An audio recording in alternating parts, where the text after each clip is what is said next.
Hoy es cuarto domingo del Adviento. Y el cuarto domingo del Adviento tiene que ver, esa temporada de Adviento implica justamente un tiempo de espera. Y están incluidos comúnmente los 4 domingos anteriores a una de las fiestas más importantes de toda la cristiandad. ¿Sabe? Todo el calendario cristiano, bueno, no sé si lo sabían, pero existe un calendario cristiano realmente. Y la idea de un calendario cristiano fue justamente en los primeros siglos de nuestra historia tratar de considerar a lo largo de todo un año cómo podía repetirse de forma pedagógica el ciclo de la vida, del nacimiento, ministerio, muerte y resurrección de Cristo Jesús. Entonces, a partir de esa idea empezaron a tratar de ubicar de qué formas podíamos cada año repetir o recordar la historia de nuestra propia salvación. Entonces, el Adviento justamente es la temporada donde empieza el año litúrgico. Nuestro año litúrgico realmente empieza no el día 1 de enero, ese es con nuestro calendario civil, pero el calendario cristiano empieza 4 domingos antes del Adviento, y entonces cada domingo viene a recordarnos nuestra espera acerca de Jesucristo. Y una de las fechas más importantes en toda la cristiandad, y yo espero que usted no se lo pierda, tiene que ver con, hay 2 fechas importantes. Las 2 fechas importantes en todo el calendario cristiano tienen que ver con Navidad y lo que llamamos la Semana Santa o Pascua de Resurrección. Esas son las 2 fechas más importantes en la tradición cristiana. Yo espero que usted no se pierda la próxima fecha más importante de la tradición cristiana, que tiene que ver justamente con la Navidad. Próximo 24, si Dios nos da de su gracia, vamos a tener un culto de Navidad aquí, a las 7 de la noche, está en sus boletines indicado, pero quiero recordarlo realmente porque es un evento que no deberías de pasar por alto. Entiendo que todos tenemos familias que nos visitan, que quizás saldremos. Si vas a salir de la ciudad, busca una iglesia donde tú puedas ir y en el día de la Navidad adorar al que te dio salvación, el que te ha dado vida. No importa en dónde estés. Yo sé que hay una iglesia cristiana en cualquier lugar de este país. Así es que busca una iglesia cristiana que seguramente van a estar celebrando la Navidad también ese día. Búscalo. Y si no estás en la ciudad, ve a ese lugar y ahí, junto con otros hermanos tuyos en Jesucristo, celebra la Navidad. Lo que no hagas es, no te quedes simplemente en tu casa a partir el pan, a partir el pavo. Esa no es esa celebración de la Navidad. La celebración de la Navidad es que vayas y ores, busques tu comunión con Dios en ese tiempo especial que Dios nos ha provisto. Ahora le invito a que oremos, nos preparemos así para la predicación de esta mañana. Dios, te damos gracias por tu cuidado, gracias por tu bondad, gracias Señor por lo que tú día a día tú nos brindas. Gracias Señor porque a lo largo de las Escrituras tú nos vas enseñando de qué manera quieres tú que vivamos y actuemos delante de ti.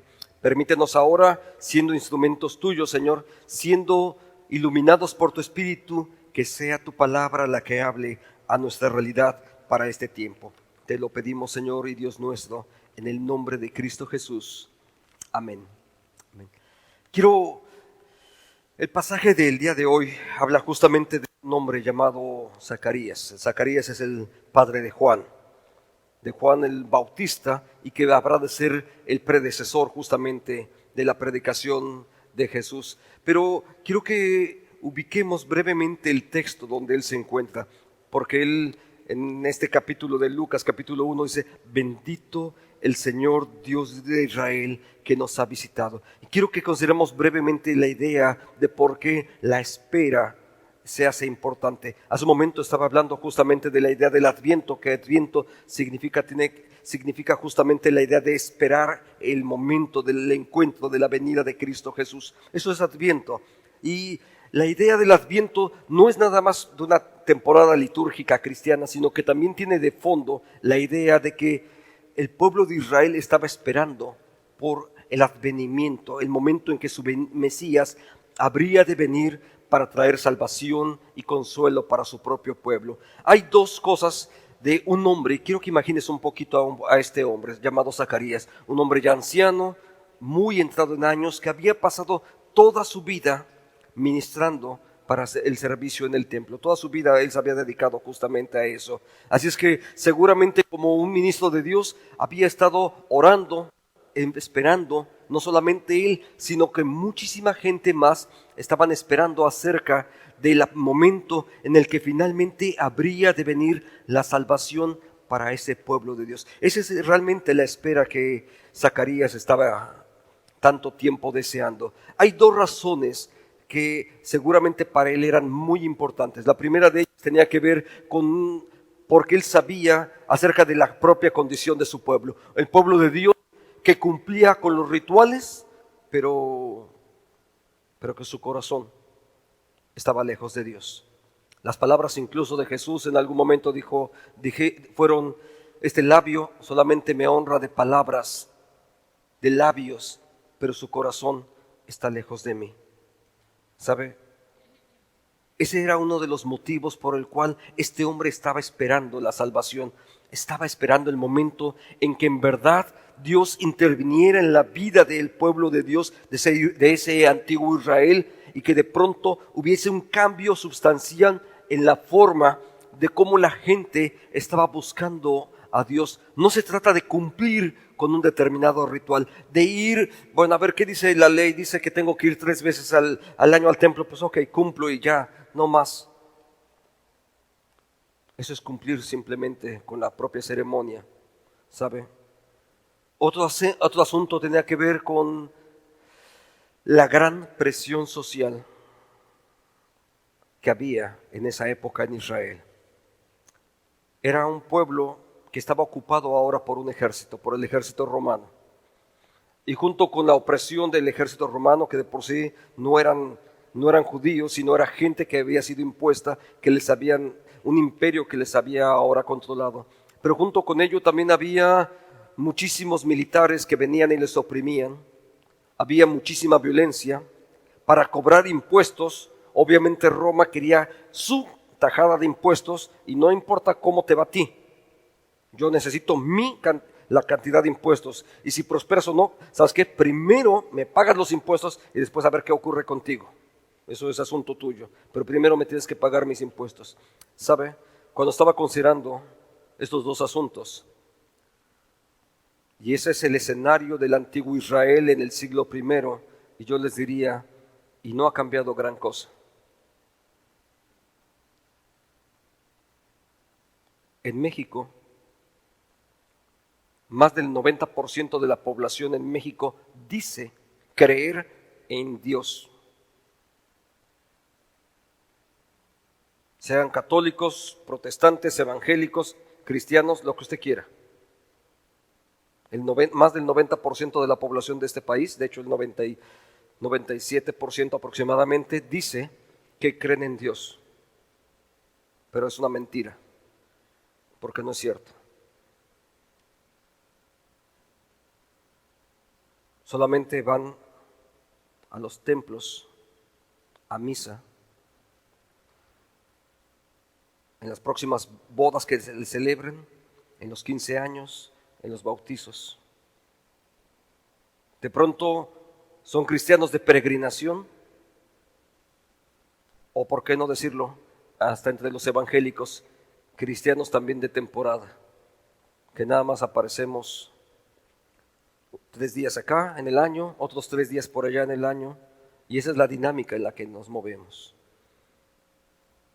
Donde decimos que amamos a Dios, nos conmovemos incluso en medio de un canto y sentimos ese momento de efervescencia religiosa, pero pronto se nos olvida y terminando el culto salimos a nuestros asuntos sin preocuparnos más acerca de la relación de Dios para conmigo y con mi propia familia.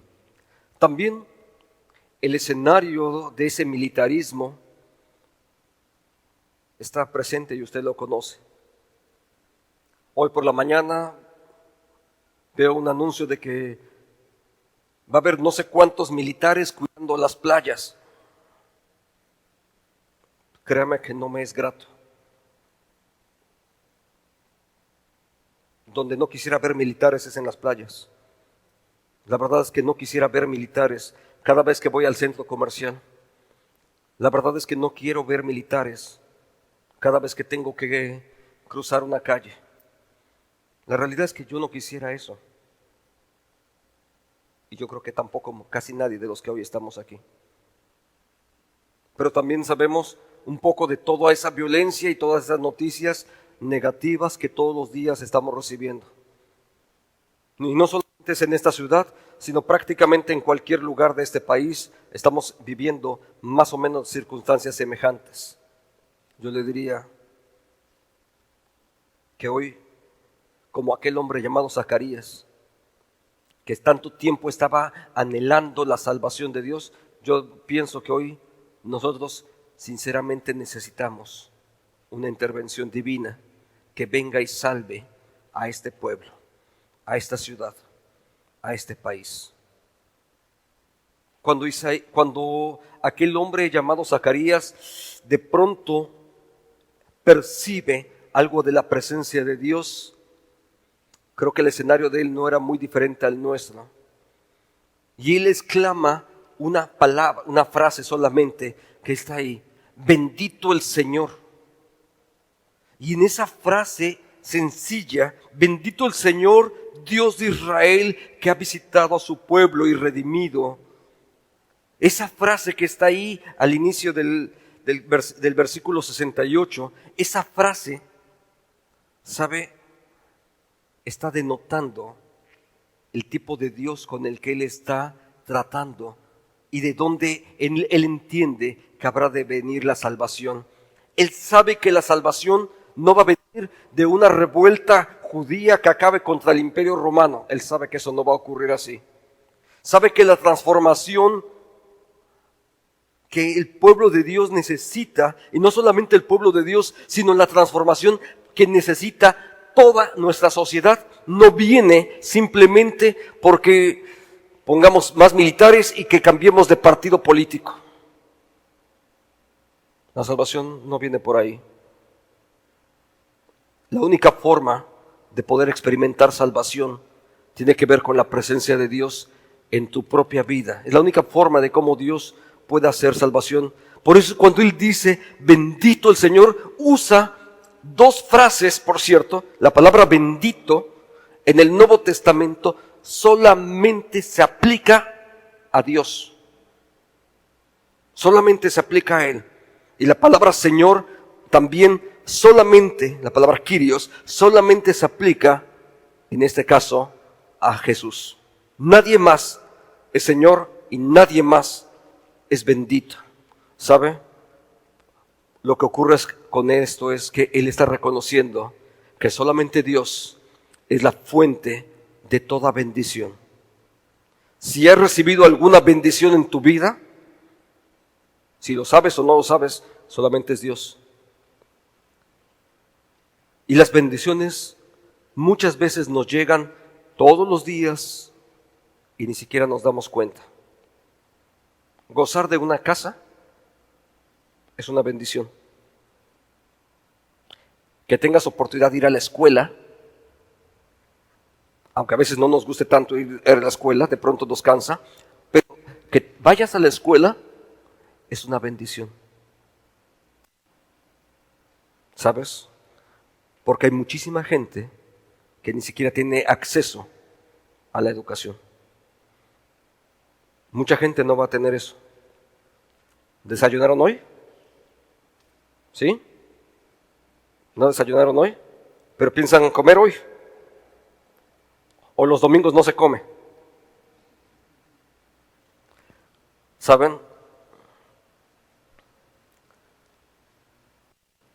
Esas son bendiciones de Dios. Que tengamos los alimentos, que tengamos en dónde vivir. ¿Cuántos de aquí tienen empleo? Esa es una bendición. Porque si tienes empleo es una bendición, créeme. Hay gente que no tiene un empleo hoy en día. Y si te cansas, si te fatiga, es una bendición. Porque Dios te estará proveyendo los elementos necesarios para que puedas continuar adelante. Así es que eso es una bendición. Dios es la fuente de toda bendición y solamente Dios es también la fuente de toda autoridad. Entonces, cuando hablamos de que Jesús es el Señor, estamos diciendo que Él es la autoridad y solamente Él tiene la capacidad para transformar completamente nuestras vidas.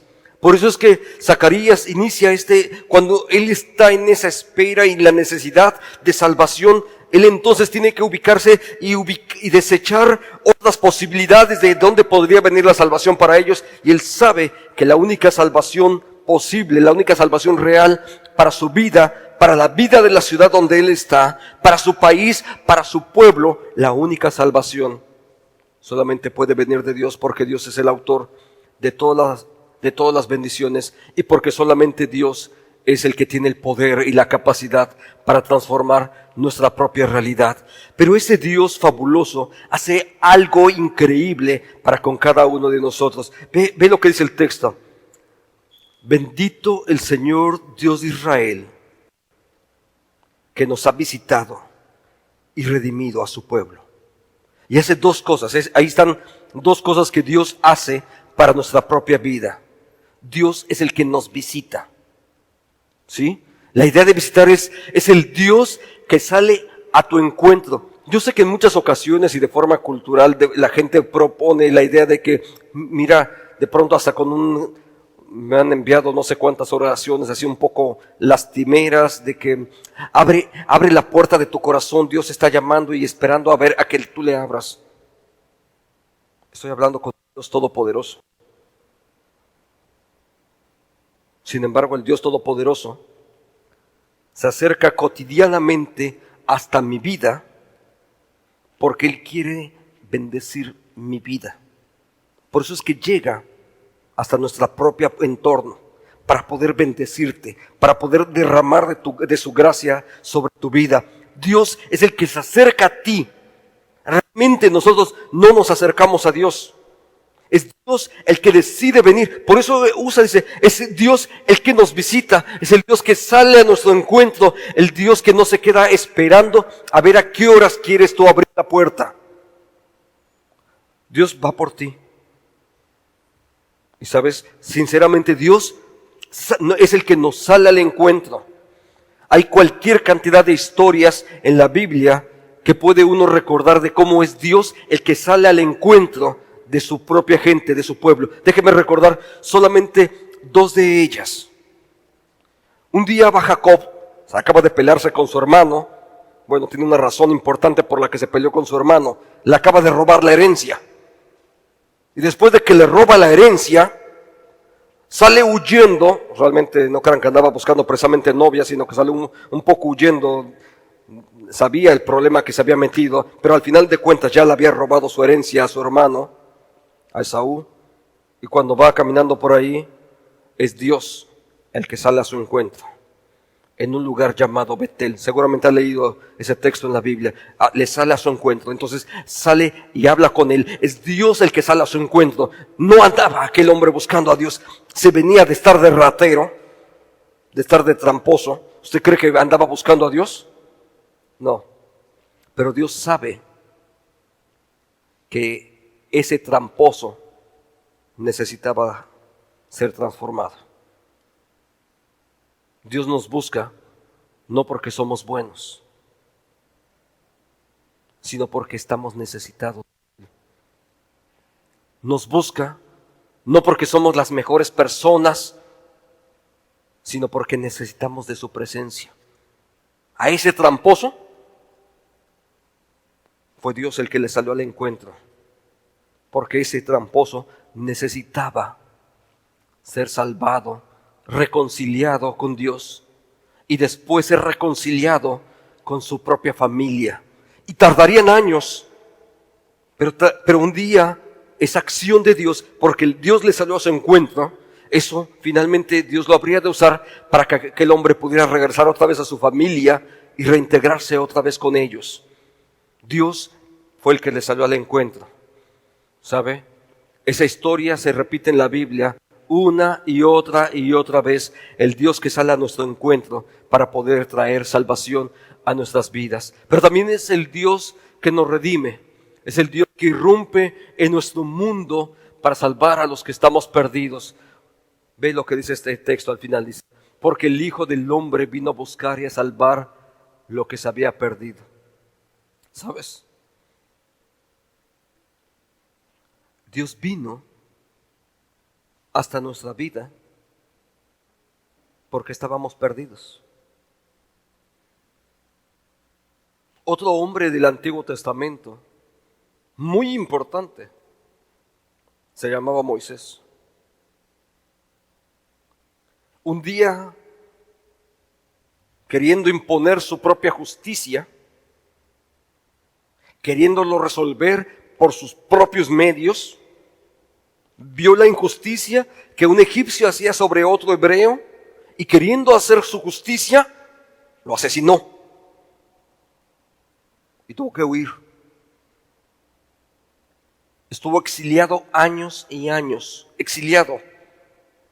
Vivió muchísimo tiempo fuera de ser príncipe de Egipto.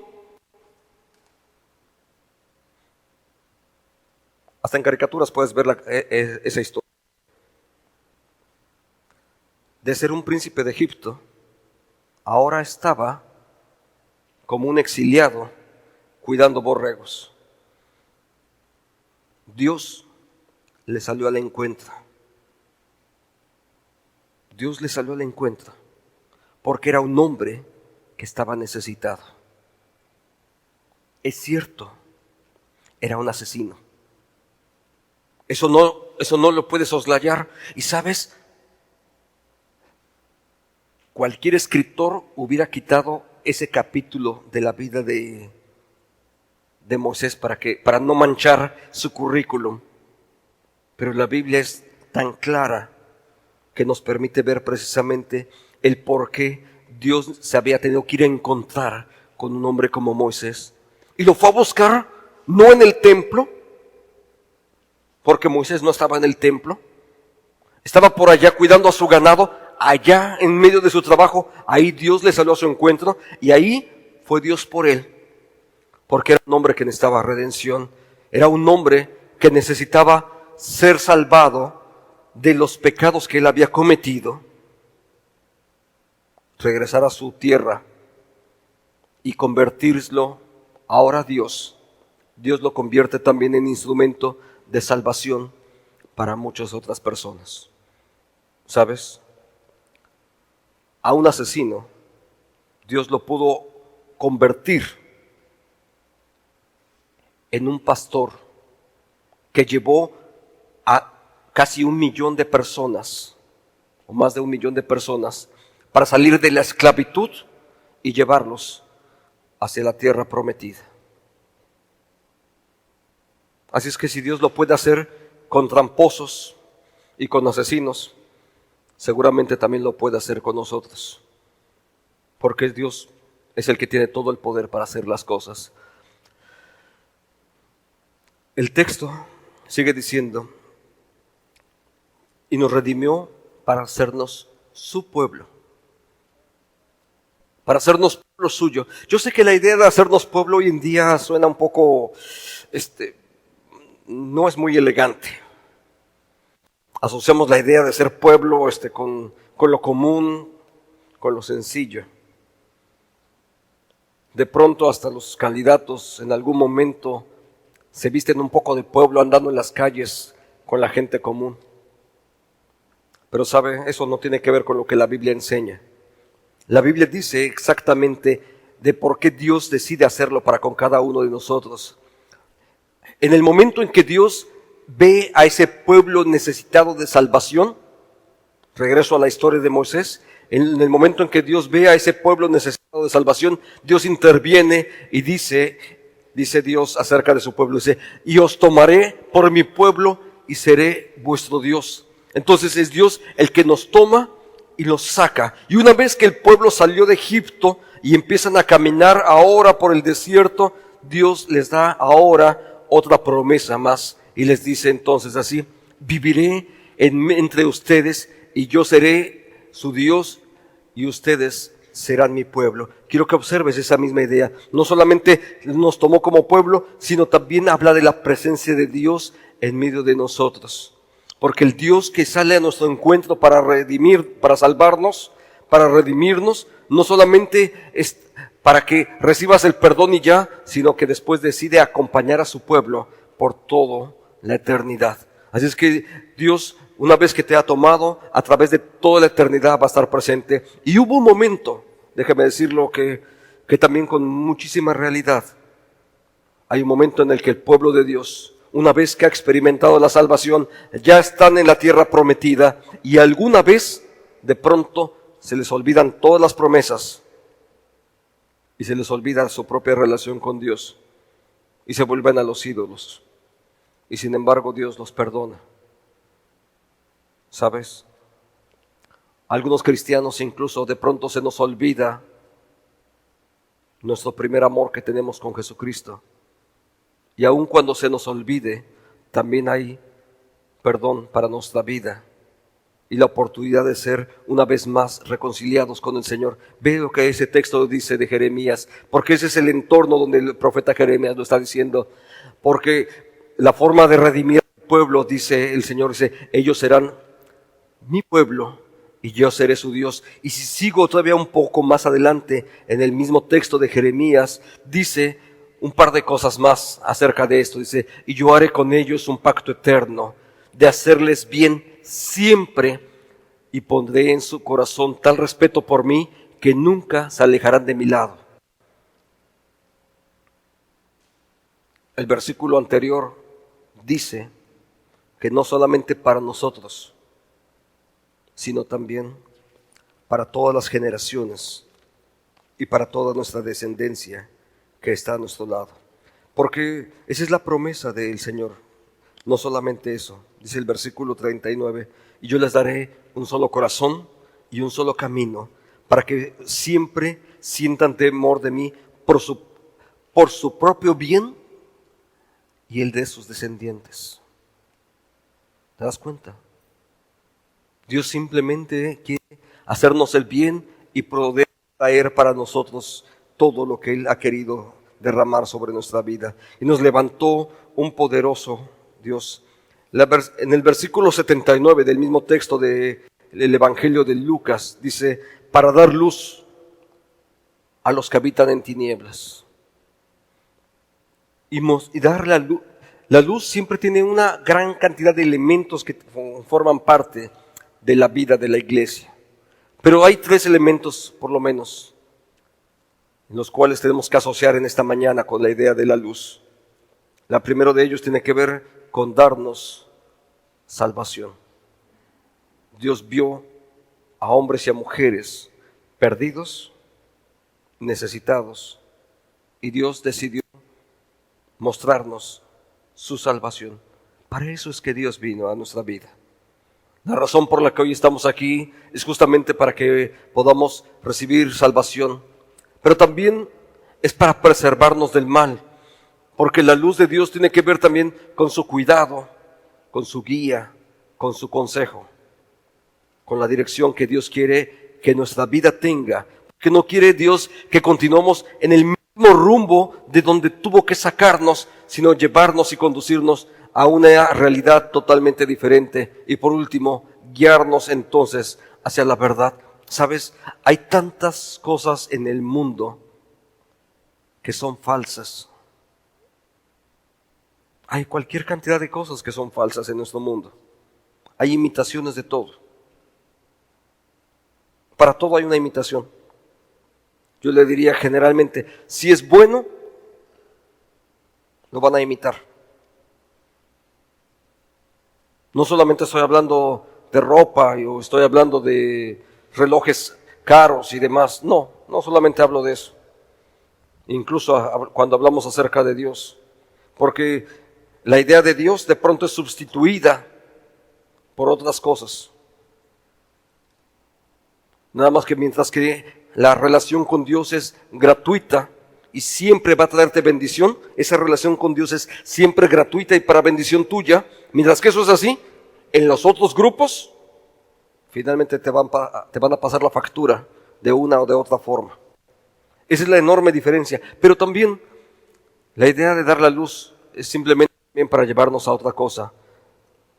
Este es un mensaje, dicen las Escrituras, para los que habitan en tinieblas, para los que viven alejados de Dios y de sus promesas. Hemos estado considerando que a los necesitados, Moisés era una persona que necesitaba de Dios. Jacob era una persona que necesitaba de Dios. Tal vez tú estás aquí también hoy como una de esas personas que necesitan de Dios. Que tal vez has caminado ya con Él incluso en algún momento y sin embargo necesitamos ser reconciliados por Él. El texto dice, los que están sanos, dijo Jesús, quedó encima de esa transparencia, los que están sanos no tienen necesidad de médico, pero Jesús dijo que Él había venido a los pecadores, a los que necesitamos de la presencia de Él. Él vino a salvar a gente como nosotros. Cuando Zacarías dijo, bendito sea el Señor,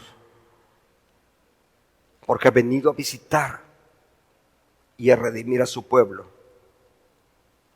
Él estaba pensando y alabando a Dios, porque finalmente la presencia del Señor había llegado hasta nuestra propia vida para traernos bendición. Él vino por gente como nosotros. Gente como nosotros, donde hay una característica.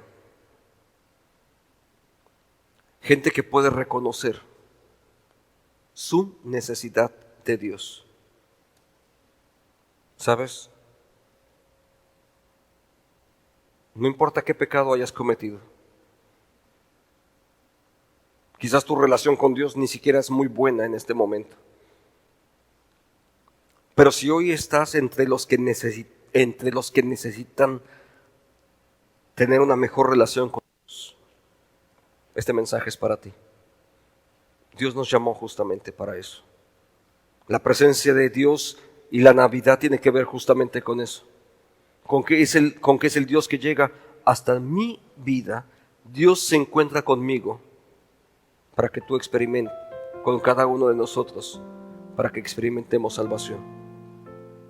Si tú reconoces que necesitas de Dios, entonces Dios va a actuar en tu propia vida. Entonces, la primera cosa que necesitamos es eso, reconocer que necesitamos de Dios. Número 2,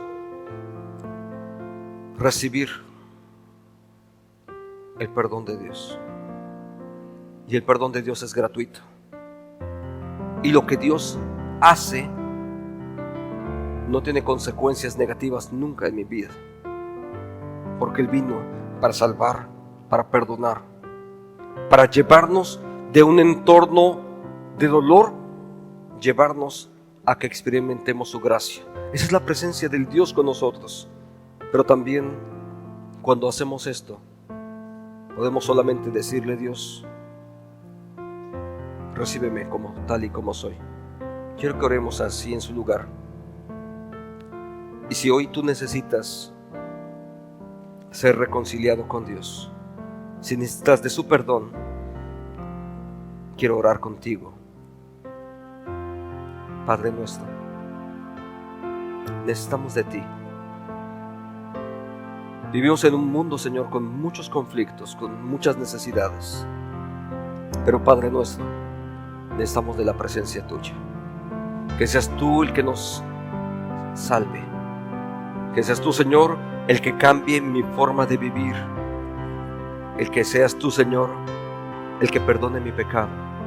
Reconozco, Señor, que no he andado en este mundo haciendo lo correcto. Pero confío también, Señor, en el poder tuyo. Y por eso te pido que en esta mañana, Señor, seas tú el que me reciba como un hijo tuyo. Que me recibas como tu hijo, Padre, para poder experimentar así de tu cuidado y de tu bondad. Te lo pedimos en el nombre de Cristo Jesús. Amén. Hay una cosa más que Dios hace.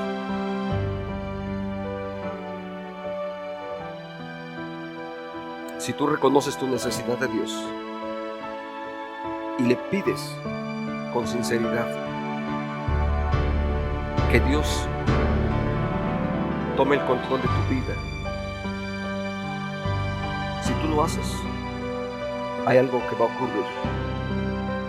Dios va a restaurar tu vida. Dios día a día enviará de su Espíritu para restaurarte y transformarte hasta que tú seas la imagen del Señor. Que Dios te bendiga y siga actuando en ti. Amén.